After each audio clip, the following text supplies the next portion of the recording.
Hello everyone. तो खेसारी लाल यादव जी और रानी actress का एक बहुत ही बेहतरीन वीडियो सॉन्ग का फुल टीजर को रिलीज कर दिया गया है और फुल वीडियो सॉन्ग का रिलीज डेट भी आ चुका है।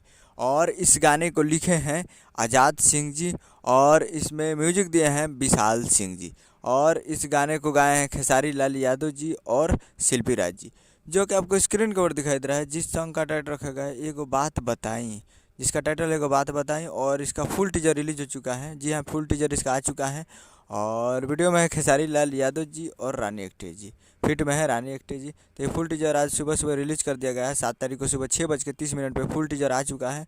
और फुल वीडियो सॉन्ग को रिलीज़ किया जाएगा 9/1/2024 को सुबह 6:30 पे। यानी फुल वीडियो सॉन्ग रिलीज इन 9/1/2024 को सुबह 6:30 पे सुबह सुबह तैयार रहिएगा। 9 तारीख को सुबह 6:30 पे फुल वीडियो सॉन्ग को देखने के लिए। और फुल टीजर आ चुका है, तो फुल टीजर को आप जाइए और जाकर देखिए। काफ़ी बेहतरीन टीजर है, तो जाइए और जाकर देखिए और मज़े लीजिए। और 9 तारीख को फुल वीडियो सॉन्ग के लिए तैयार रहिएगा। उम्मीद कर रहा हूँ कि वीडियो अच्छा लगा तो चैनल को सब्सक्राइब बेल आइकन प्रेस करें ताकि खेसारी लाल यादव जी का लेटेस्ट न्यूज़ लाते रहे। वीडियो अच्छा लगा तो वीडियो को लाइक कीजिए और चैनल को सब्सक्राइब कीजिए। तो जाइए और जाकर टीजर देखिए। तब तक मिलते हैं अगले वीडियो में। तब तक के लिए जय हिंद, जय भोजपुरी।